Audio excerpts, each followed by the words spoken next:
The rain was falling so hard it sounded like thousands of tiny fists punching the ground, and in that stormy darkness, a single father named Ian was running barefoot across the muddy road, chasing after his injured dog who had suddenly bolted into the night.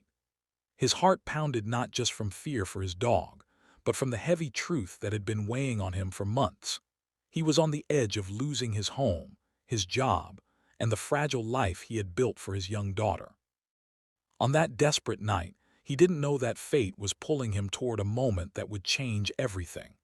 Because at the end of that rain-soaked road, inside a broken-down van and dressed in a torn bridal gown, sat a wheelchair-bound woman fighting to stay conscious, a woman whose life and secrets would collide with his in ways he could never imagine.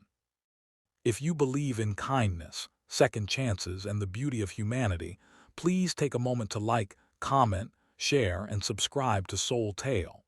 Your support helps us continue spreading heart-touching stories. Ian's life had been a long stretch of sacrifices and quiet wounds. His wife had passed away 2 years earlier, leaving him alone to raise their 6-year-old daughter, Hannah, whose small hands and big eyes were the only reasons he kept moving. He worked 3 small jobs: morning shifts at a workshop, evening shifts as a delivery helper, and late-night repairs on appliances brought by neighbors. His dog, Shadow, an old black Labrador with cloudy eyes and a gentle soul, had become Hannah's emotional anchor and the last living memory of her mother, who had rescued the dog years before. But life had grown cruel. Bills piled like mountains, the landlord's warnings grew sharper, and Hannah's school fees were overdue again. Ian had learned to hide his exhaustion behind soft smiles so his daughter wouldn't see how close they were to falling apart. That night, Shadow had suddenly collapsed. As Ian carried him toward the vet, thunder cracked so loudly that the frightened dog slipped from his grip and limped away into the darkness. Chasing him through the storm, Ian's breath burned in his chest. The world was only rain, wind, and fear until he reached the old bridge by the forest and stopped. Shadow stood barking frantically at a crashed van tilted on one side. The headlights flickered weakly, barely revealing the figure sitting inside. Ian rushed to the window, wiping the rain from the cracked glass. Inside, he saw a woman wearing a soaked, torn wedding dress. Her makeup was smeared from crying, her hair was tangled, and she sat in a wheelchair that appeared jammed between the seats. Her phone lay shattered on the floor.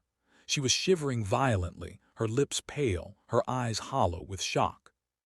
Ian forced open the door despite the cold biting into his hands, lifted her carefully, and carried her toward his small home nearby, Shadow limping beside him as if understanding the gravity of the moment. The woman's name was Liana.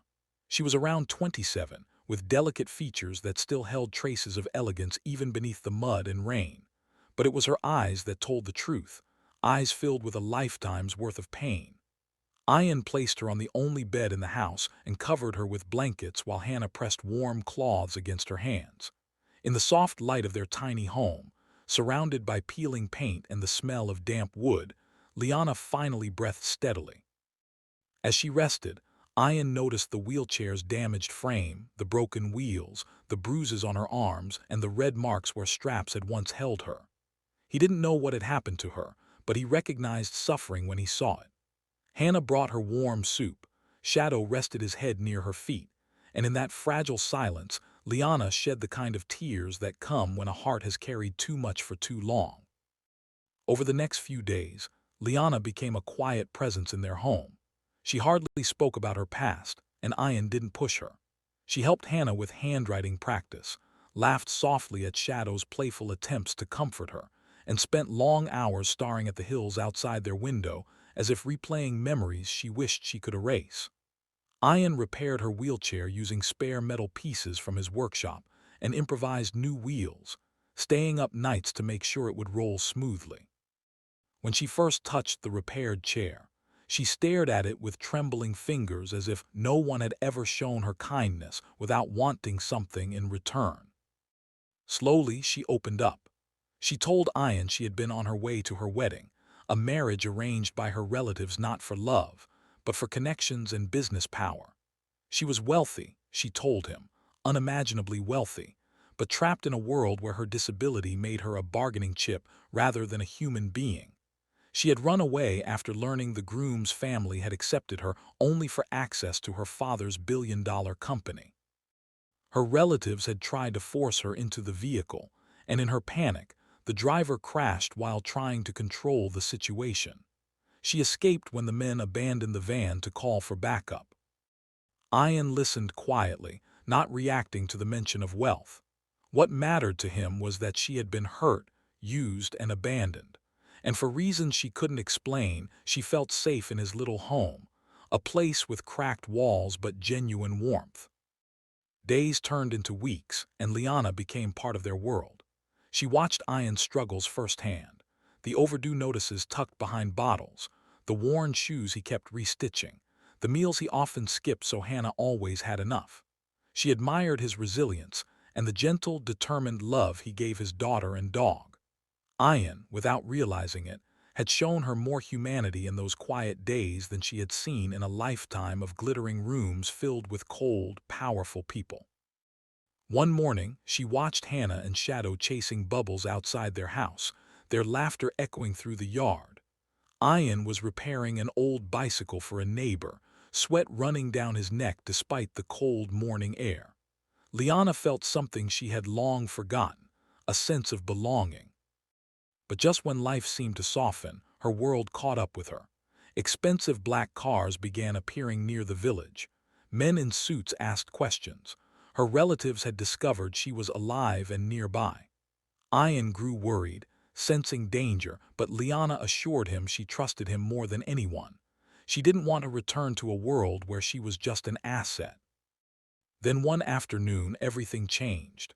Liana collapsed while trying to lift Hannah. Ian rushed her to the nearest hospital. The doctor explained that due to her past injuries and neglect, she needed urgent treatment and long-term therapy. But the cost was far beyond anything Ian could imagine. He stepped outside, holding the hospital railing, unable to breathe. He had saved her once, but he couldn't save her now. Except that he didn't know who she truly was. When Liana regained consciousness, she made a decision no one expected. She called her trusted attorney, the only person from her world who cared for her like a daughter. A day later, the entire hospital buzzed as armored cars and officials arrived. Ian stood frozen as her attorney revealed the truth. Liana wasn't just wealthy, she was heir to one of the most powerful business empires in the country. Her disappearance had sparked global headlines. Her family had